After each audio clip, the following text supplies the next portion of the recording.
these people? Tell me, am I crazy, or was that disrespectful? Was that weird? All right, beautiful people, welcome. If it's your first time, my name is Talia Adewale, and this is Despite Dem.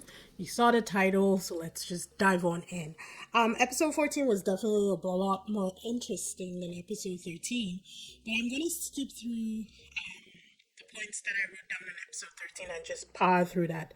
Destiny and Jonah have a chat, and they're trying to get on the same page.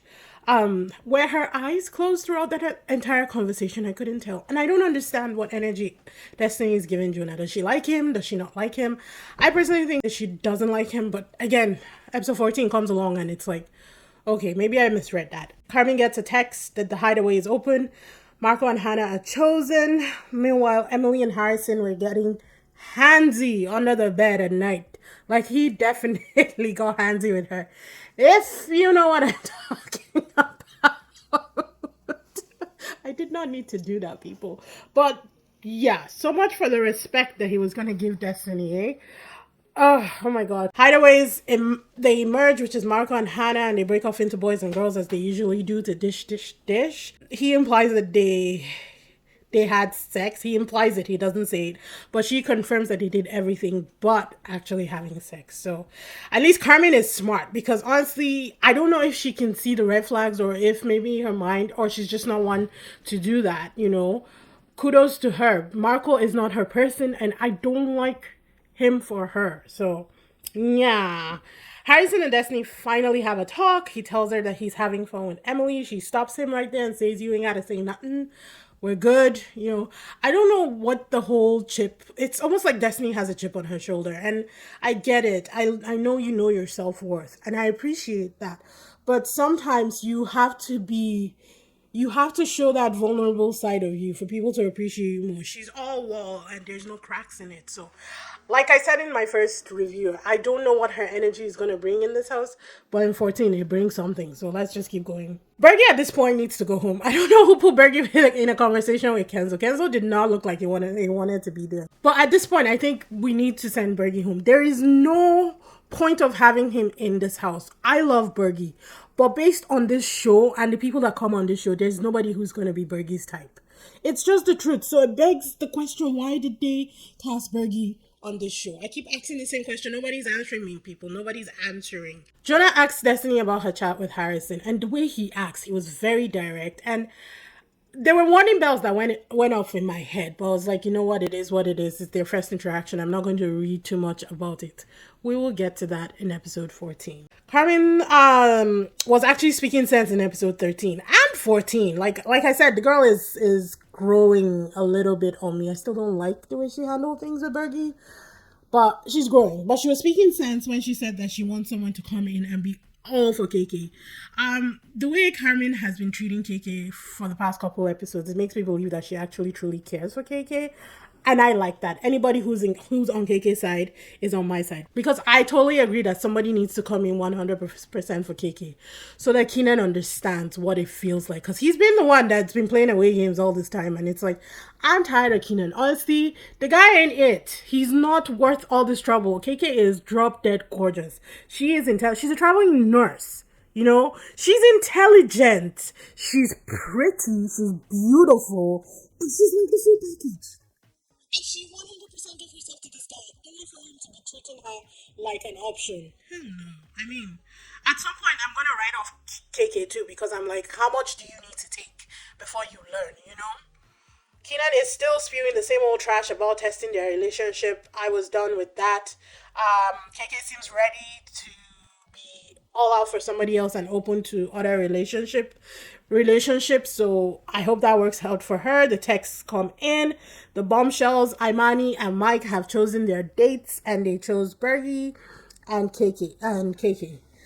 Imani, when they first introduced her, is saying, oh, I like nerdy types, those are my types, blah blah blah. And then in episode 14, she's going for like the exact opposite. So I'm like, who are these people trying to sell? Is it me, or are they trying to sell themselves on a dream that I just But whatever. Imani is a full package. She's also really intelligent, and I like her. I like her confidence, and she's got a great body too. She always kept doing this too throughout the dates, like just pulling the eye to the boobs. You know, I was like, girl, okay, you do you, but I'm seeing it. I am seeing it. So the dates start off. Bergie was so red. Him being so red was uncomfortable for me to watch, and he was laying it thick with those compliments. It was a lot. Imani, I have to give her props because that first date, she looked like she was really interested in this date. She had eyes only for Bergie. She was, responding to all the comments, and I actually thought she almost got me. She almost got me until Leo slipped in the scene. I actually thought that, oh, maybe she is digging this guy. And then there's another text that they chose another round of dates. So Imani chose Leo for the second date, and Mike chose Destiny for his second date. While at home, Keenan is trying to sell Destiny on his speech that he's not worried or something like, if I don't even know what this guy was talking about. Honestly, I've checked out on Keenan, if I'm being honest. I'm not even worried about it. He was obviously worried about Kay's head being turned. And he brought up that damn boat again. I was like, let this boat die. For the love of God, I'm tired of this boat analogy. I can't do it anymore. You got to come up with something else. And that's how I know that Keenan ain't too bright up there. I'm just going to say it. Like, KK is definitely punching below her belt with this one. Honestly, I just can't. I have no respect for this boy anymore and the way that he's treated this girl. But also, she let it happen, so I can't really blame him 100%. He gets 70. Let's give him 70%. Leo and on his date, they were really flirty. Like they were eye fucking. That's the best way I can put it. I don't mean to be crass, but honestly, I looked for other options and said, how well can I describe this date? And that's exactly what was happening. Mike seemed a lot more engaged on the date with Destiny than he did with KK, but I think it was production because something else happened in 14 that I was like, oh, are we missing something? But we will get there. Of course, Cassie is feeling some type of way because Leo is on a date with another girl, and she's like, why can't it? Why always me? She's just lamenting. But at least she was showing her emotions and showing what she really felt better than Keenan was. Episode 14, the housemates are talking and speculating about the dates and trying to figure out whose head will turn. Kay and Bergie return. Kay chats with Keenan for a bit, tells him that she is open to getting to know Mike. She says Mike is her type. And she seemed honest. She was completely honest with the conversation. But then she also dropped in that Imani was Keenan's type. And I'm like, why are you going to bring that up? It's... I don't know. I just don't know. She also told Keenan that the whole time she was thinking about him on the date. And I was like, don't hype this boy up. He does not deserve it. You hype a man who deserves to be hyped, not Keenan. But I get it. She's just trying to tell him that she likes him, and he seems to not be getting it. Poor Bergie is halfway in love with Imani with the way he described it to the guys. Keenan is talking about at the confessional and thanking America about testing their relationship. I checked out. Again, I'm not interested in Keenan. Destiny says it's been a series of non-genuine people that have been put in front of her. That's how she was describing her situation to Mike. She seemed very flirty and open, and she said that she was open to getting to know Mike. Imani says she wants to see more of Leo, and he says they can make it happen. I kind of felt like he was only saying that because it's a beautiful woman in front of him and he didn't want to disappoint her, because even though they were as soon as he got back to the villa, he went straight for Cassie, and he didn't do that last time with Anna involved. So it makes me think that he is more set on Cassie than he is letting on. The double dates end and Mike and Imani meet the villa mates. Leo pulls Cassie obviously for a chat, tells her that the date was cool and the conversation was easy, but that he was thinking about Cassie all the entire time. But he also says that he's open, that Imani is a great person and he's open to knowing her. So it kind of left me confused. And Cassie picked up on it too, thank God. Because I was like, if you don't pick up on that, then you're going to take her out and we don't need two of them in the house, So she picked up on it too, where he said he's in for her, but he's also open to knowing other people. At least she picked it. I just want her to be in the know, because that's all we need in this house. Everybody needs to be in the know of what's happening with everybody else.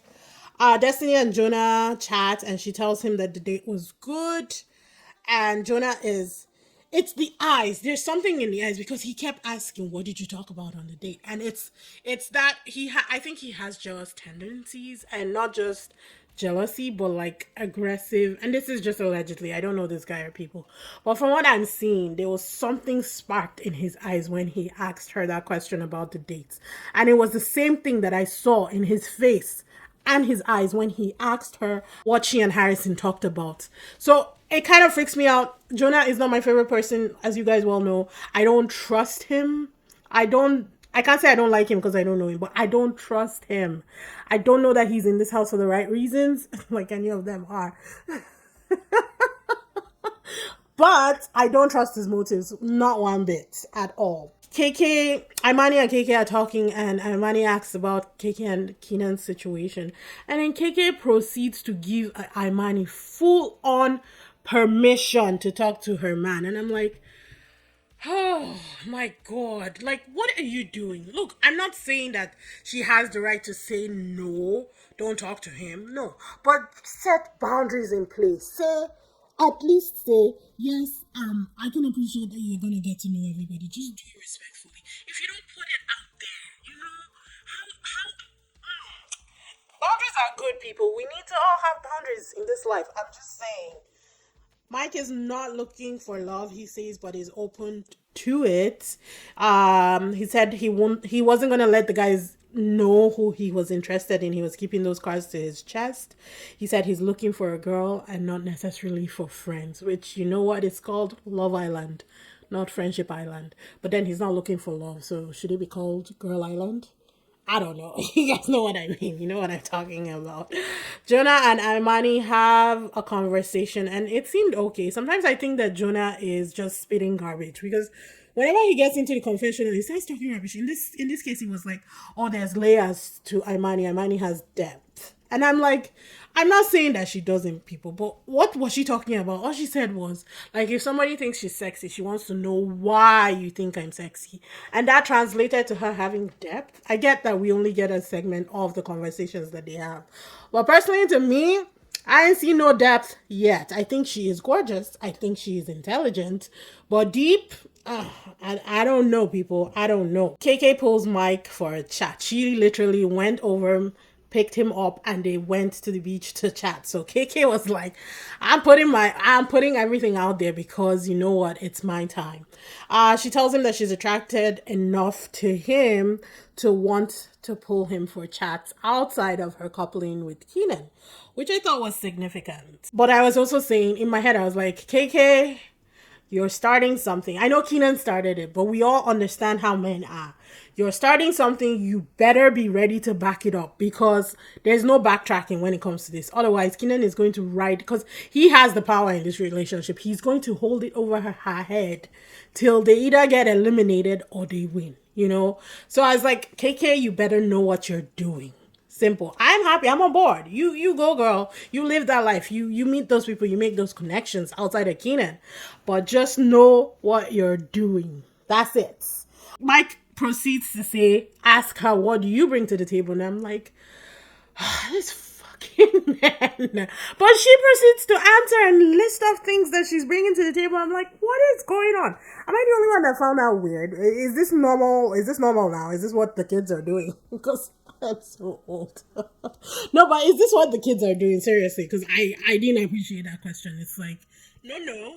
What are you bringing to the table? I don't have to cater to you. We ain't there yet, you know? But she answered, so I guess it didn't matter for her. I don't know. I just found the whole thing weird. From that conversation, though, the way it was, I didn't think that he was fully into her, because he's a lot more open and flirty with Destiny. It showed in the next conversation, because Destiny pulls him for a chat, and they're a lot more funny. He talked about his childhood stuff, like him growing up short, and it seemed like the conversation flowed a lot more. So is it that he has more sexual chemistry with KK? Or, like, I just don't understand. The way it was edited, it wasn't making sense for me, because when it got to the game at the end, it even made less sense to me. But anyways, let's keep on going. Imani joins Destiny and Keenan at Soul Ties, which is the secluded balcony, and Destiny pieces out, leaves the two of them alone, and they're chatting. KK is salty. She's complaining that it's because they were chatting in soul ties, but let's be honest, it's because they were having a conversation, and it's the third time that she's had to go through this BS. So I feel like that was what the main problem was. It wasn't the fact that they were in soul ties and it was secluded. But nobody ever sees what they really mean in this thing, so we just have to read between the lines. He calls KK. He does this when he's done with Imani, when they come down, he does this to Kiki, and she goes, I'm like, is it just me? Because ain't no man calling me like this. Even my husband does not call me like this. Like, who does that? It's so disrespectful. Am I crazy? Please, people, tell me, am I crazy, or was that disrespectful? Was that weird? It just, I don't know. Maybe anything that Keenan does just pisses me off at this point. So it is what it is. They go off to have a conversation. He tries to hug her and she says no. She's mad about soul ties. At this point, people, the boat is going down. Someone call the lifeguard, call call the Coast Guard, because the Titanic done sunk. I think that this is the beginning of their end. And honestly, I'm hoping that it is, because I just don't like the way Keenan has been treating her. I just don't like it. I don't like that she has let him treat her like that too. Like, it's both sides. They both have problems in this thing, to be honest. Bergie and Armani are chatting, and this girl ain't interested in this guy, people. Like, she is not interested in this man. She says she wants a confident man who is ready to live life. So Armani said, Bergie, you here? I'ma go here. Because she honestly described the exact opposite of Bergie. Like, friend zone this guy without even friend zoning him, which was so bad. Because I don't think he knew that he was being friend zoned. It might click on later. Well, at that point in time, he didn't know what was happening. And I thought that was really, because again, when they introduced her, she said, I like the nerdy types. And now she's full on for Jonah. So it's like, what exactly shifted? Kay asks for space from Keenan, and I was like, okay, solid. Keenan asks Bergie for advice. Bergie gives him very solid advice, saying, Bergie said, I came in here for connection. So if I had found something as strong as yours, I would compromise and leave everything else to put all my all into the connection that I found. Is Keenan gonna listen? We all know that he's not. He's always chasing that rainbow, whatever it is at the end of the rainbow. Carmen also had solid advice again, which I was like, okay, Carmen, you gotta stop with this, because I can't like you. I don't want to like you, you know? But she told KK, like, she hates the way Keenan has treated her, and I 100% agree. I mean, Carmen was spitting sense throughout that conversation with KK, and I absolutely 100% was siding with Carmen on this. And I hope that it got through to KK, because I don't know what else it needs to be. She set up, like, they both set up this thing for failure from the beginning. They didn't have conversations. They got intimate too quickly. It was too quickly, honestly, because they had not had the conversation. You have to have conversations. You have to have those things in place. The understanding that you guys are on the same boat. Let's use our brother's terms. On the same boat before you're doing anything serious. But they didn't, so they set themselves up, if I'm being honest. And then it gets spicy, people. Imani walks over to Jonah and Destiny and tries to pull Jonah for a conversation.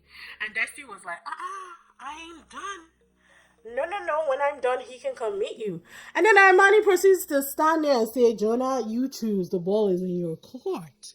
And I was like, what? Something must have happened. No, something must have happened, because all of a sudden, Destiny is territorial over Jonah. And she hasn't even paid him any attention in the last 2 episodes that we've watched. So what shifted? What exactly shifted that now she's territorial over Jonah? And it gets worse, because even in the game, when the kissings were happening, she seemed very pissed off by it. And I was like, what happened? Why wouldn't they fill us in on these things that happen? They can't just throw us in the dark and just be like, okay. Because I thought she was feeling Mike. And all of a sudden, no, she's territorial over Jonah. You know, did I think that she needed to be that rude? Because it was rude, let's be honest. No, I think there are better ways to handle that. She could have simply said, oh, Imani, we're not done having our conversation. Do you mind if we finish and then he can come meet you? Like, just chill. It's the energy with which she said, no, I'm not done. You stay here. And it's like, you don't need that. Nobody needs that in the house. You don't need to come at people like that. So something definitely must have happened in the background that we don't know about. Imani was obviously salty about the whole thing. She was feeling some type of way, as she should, because it wasn't right. Look, am I here for the drama? Yes, 100%. But do I think it was properly handled? No. And I told you guys from the beginning, from the first episode, that Destiny's attitude is going to be the deciding factor for how she does in the house. I called it from the beginning. I like the girl. I think she's feisty. But her attitude makes me think that she might not have that many friends on the outside. Just saying. I don't know her from jack shit, but I'm just saying.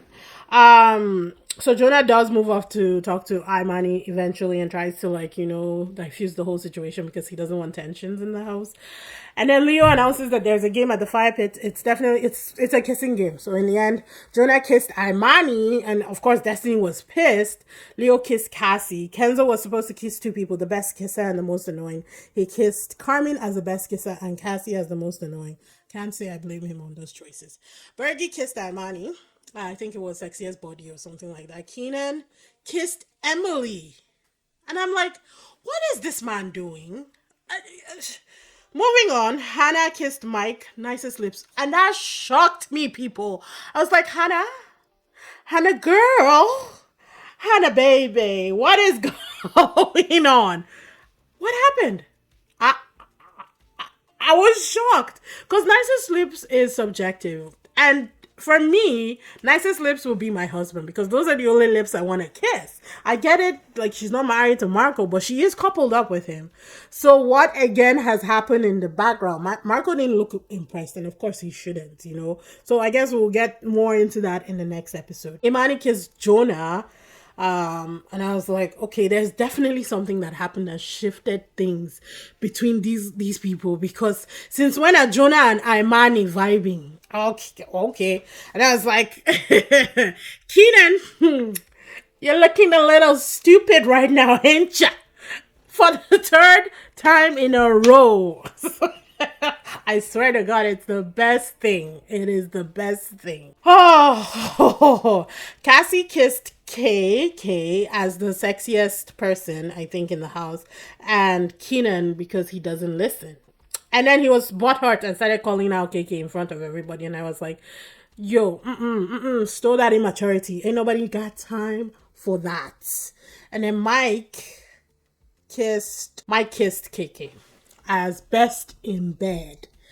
It's like, okay. Keenan was definitely butthurt by that one, and I was like, yes! I was so happy. I was feeling it. And then they announced that Casa's coming next week, and some girl from previous episode is also coming into the house next week. And I was like, is Casa not coming a little too early? I feel like Casa is coming in a little too early this time. But you know what? I think it's going to be a lot more drama. So I am here for it. I'm here for it.